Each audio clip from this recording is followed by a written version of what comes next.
Any hardship, she is by my side. We both equals, so there is no pride. I stay humble, she do too. We both on the same page. In fact, I live through you and you live through me. Our spirits connected, so I'll cherish this marriage and never neglect it. Spend that quality time as I help you out. That's my job as the man of the house. I walk down the aisle, I'm a married man, and all I do is smile. I'm a married man. Look what you did to the phone now. Fix it. Yeah. Did you know they're making another Rambo? Yes, I like Sylvester Stallone. That's my guy. He's only 85. He's so old. They keep paying him. I know, they sure keep throwing money at him. I think it's called Rambo Last Blood. Yeah. It needs to be the last blood. It really does. Anyway, alright, this is Cherish the Marriage, episode 4, talking about upbringing and racism.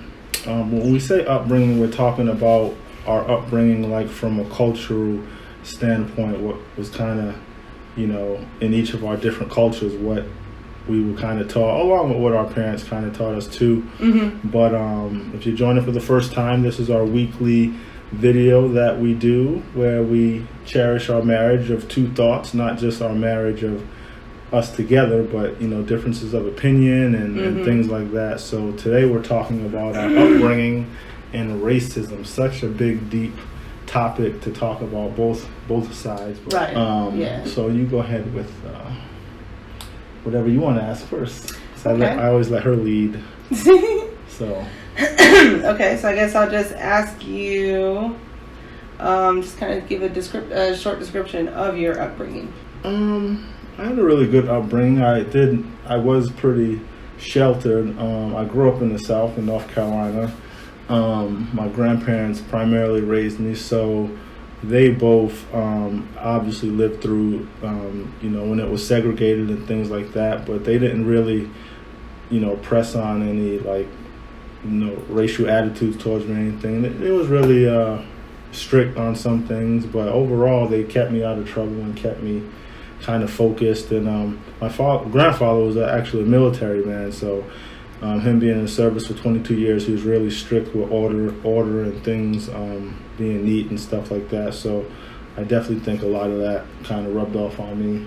Yeah. In terms of cleanliness and just being disciplined. He really tried to discipline us, but in a way that was helpful for us, not mean, but more stern, and try to prepare us for the world like you're supposed to do when you're child rearing. So, but anyway, describe your upbringing, how your parents did. I know you were homeschooled and you are one of 12. So yep, pretty big family.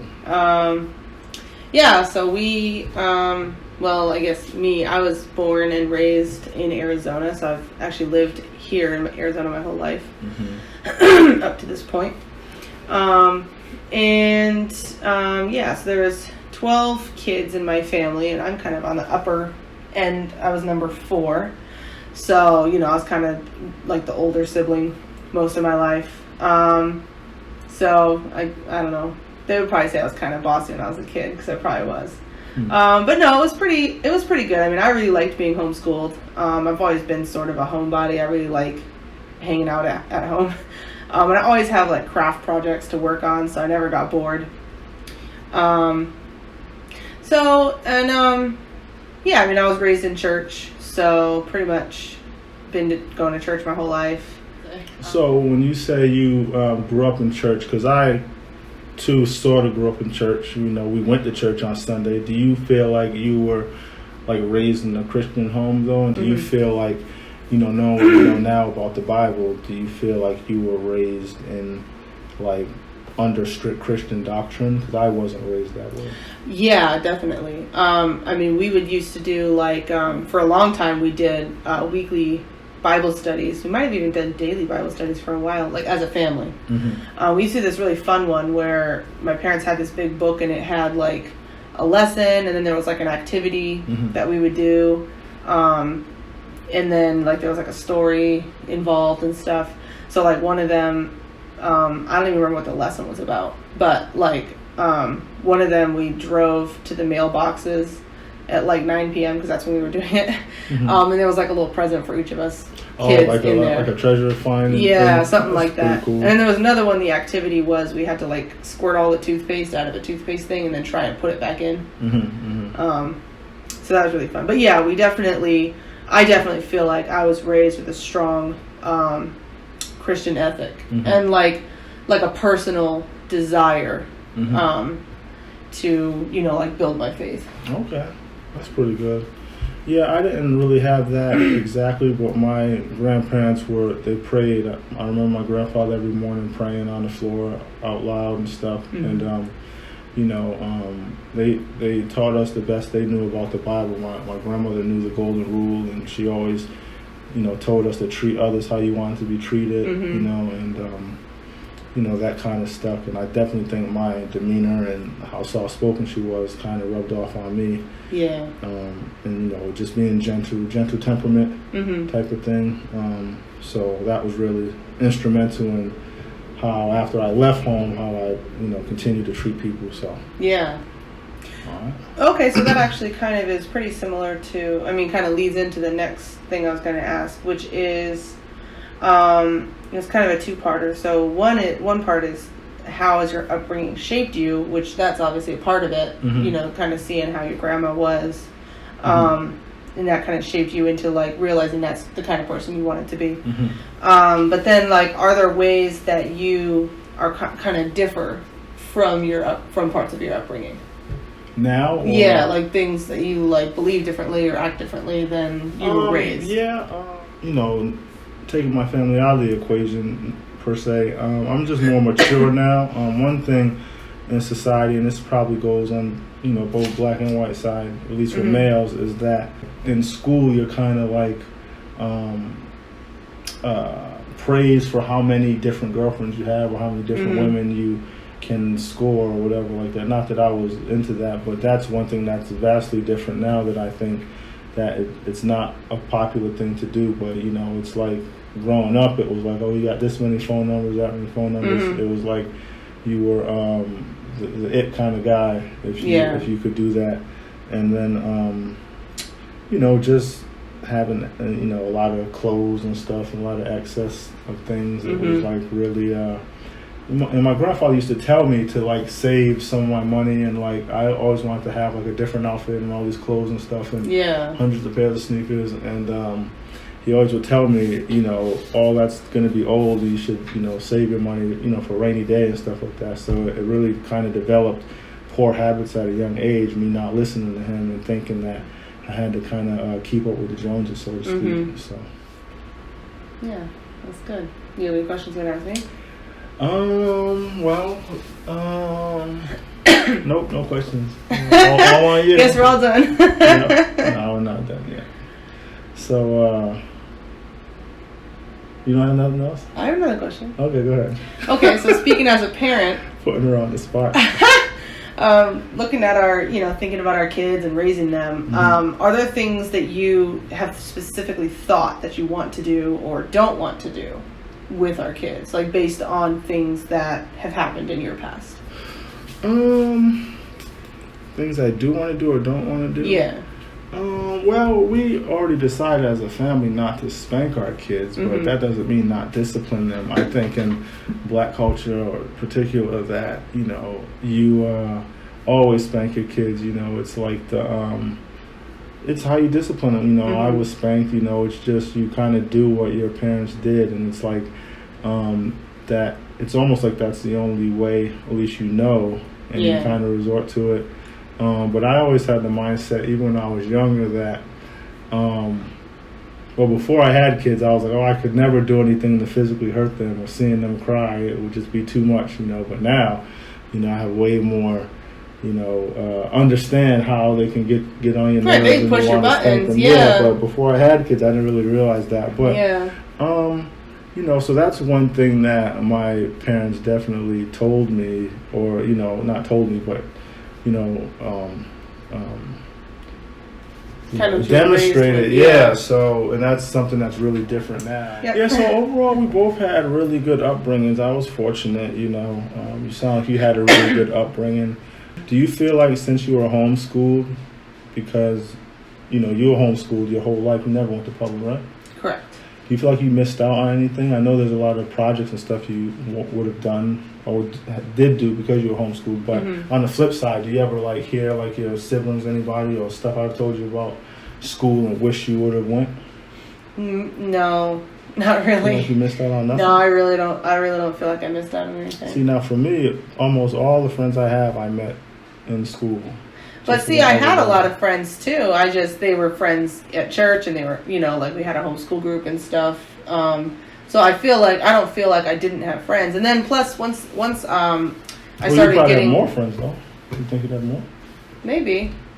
I mean, I don't think that to me it's more like quality of the friendship rather than like having a lot. But I was gonna say once I started getting online at around like 15, then I made a whole lot of friends online because I joined like this homeschooler forum, and I mean I'm still friends with a ton of those people today.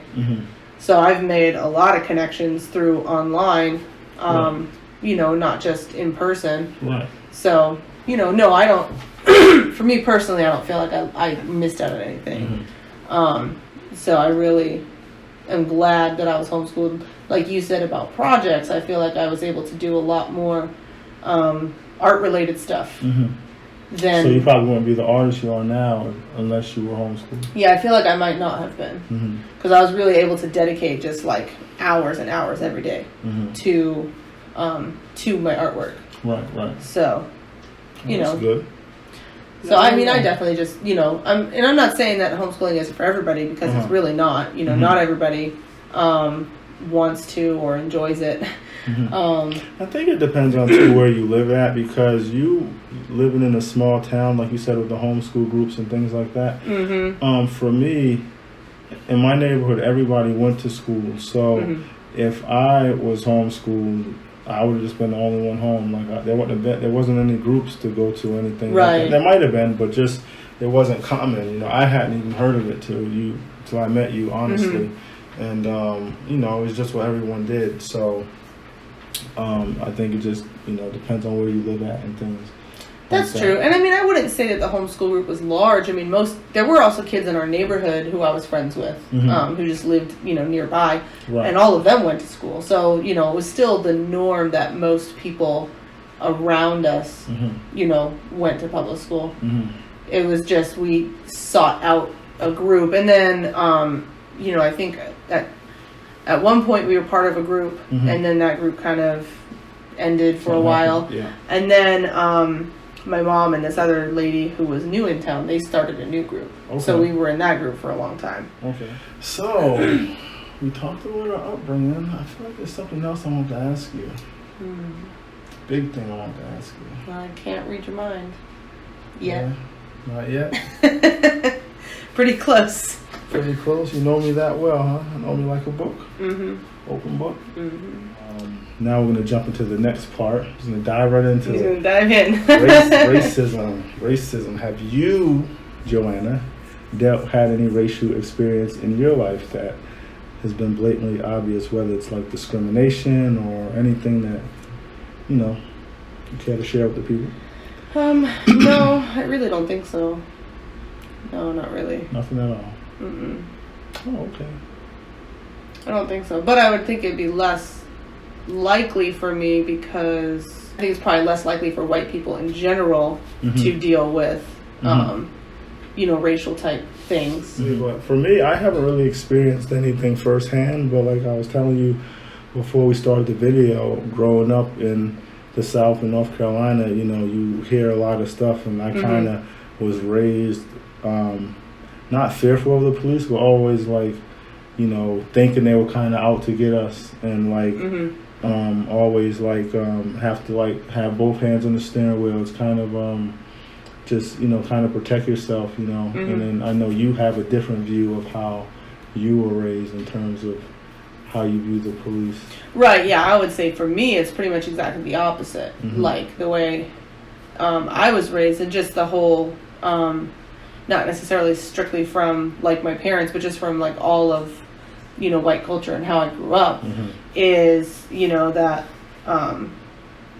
law enforcement, the police, like they're always there to help you and protect you, and like if you're ever in trouble, like they're who you call for help. Mm-hmm. And if you're ever like in trouble with the law, Mm-hmm. like the idea is that you must have done something. Right. So it was really kind of a huge mental shift for me to realize that that's not always the case. It really shouldn't have been such a mind-blowing thing, but it really was, that I hadn't realized before. So you're saying it was mind-blowing realizing that it wasn't the way you thought it was growing up?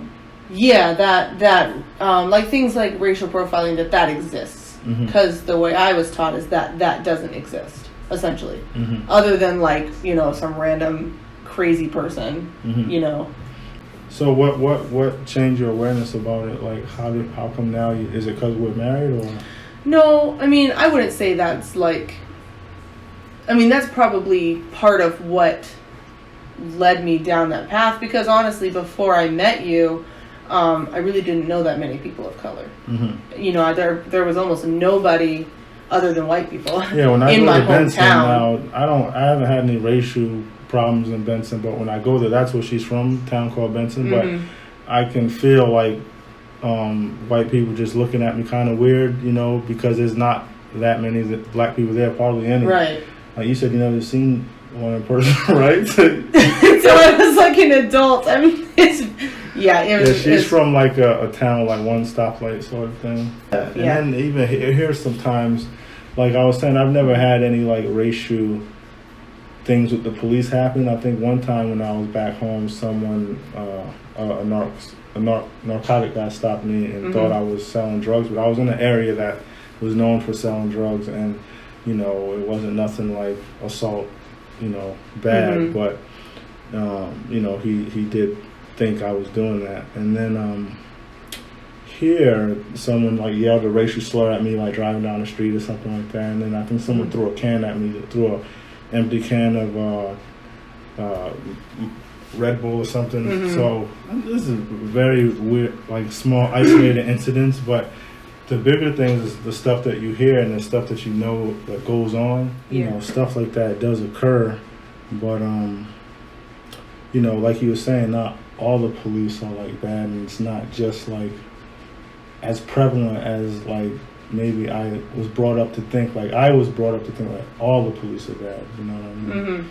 So that was a shift in having to think differently and be a little more open-minded and not generalize all the police that way. So yeah, and I would say for me it was kind of the opposite. Like, they're not all good. Yeah, right. And out to protect you. Right. You had mentioned to me before about Obama and that being like him being a really important. Right. Yeah, I'm not very political at all, but speaking back with my grandfather, he always told me how because growing up it was all segregated, and he went to Williston Primary when it was a high school. Then he would be Wilmington, North Carolina. Now Williston's like an elementary school and middle school, but it used to just be the white kids went on one side and I think the blacks on the other side, and across the street there was like a German camp or police thing or something like that. Anyway, the point is he said he never would believe it would ever go to school with another white person. So to think that your whole life and then see a black person become president, it was just the pride and everything. It was just so big. So it was so much more bigger than politics because it was something that they always said we never could do. So it was just a real proud moment when Obama became president. So anytime I hear people like say bad stuff about him from a political standpoint, I almost feel like they negate the fact that what this means for black people. They're just looking at it from one side. Right. You know what I mean? So that's kind of what I was talking about. And what's interesting too is we kind of have this cultural idea that at least I felt like I was raised this way. That segregation was like so long ago. Like so long ago. Right. Like hundreds of years ago is how it feels. Right. But I didn't even really think about it really until I met you, and you were telling me about your grandparents and stuff, and like you realize like there's still people alive today who grew up under segregation. Or couldn't vote. So to think of how short of a time span that's been, I can see why that would be such a major thing for a black man to become president when you know, your grandfather only, like 40 years before, Mhm. you know, couldn't even go to school with somebody. Yeah, when he was Who was still a high white school. person. Yeah, high Yeah. school. Yeah. So, did you have any final thoughts you want to add for this topic, or anything you want to add to close out? I don't know. I don't know if I have anything else on this topic, but I did want to say if you guys have any like topic suggestions or things you would want to see us talk about, you can definitely let us know. Just leave them in the comments.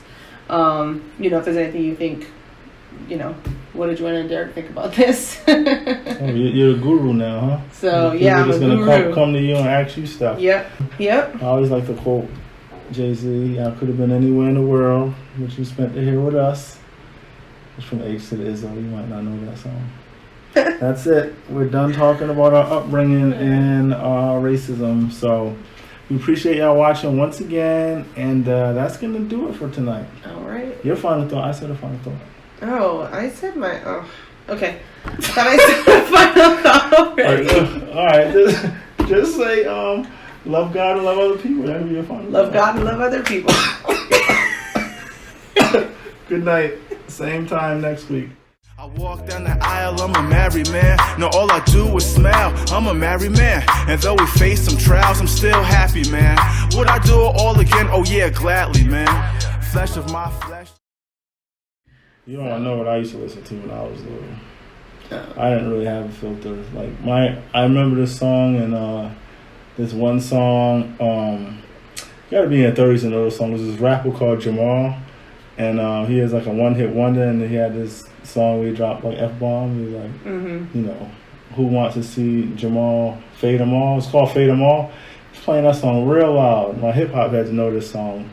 But anyway, I was playing it while I was getting ready for school, and my grandma heard it. She didn't say nothing. I was like, oh, Grandma, what do you think about that song? She said, oh, it's a little harsh. That's all she said. I didn't turn it off for nothing.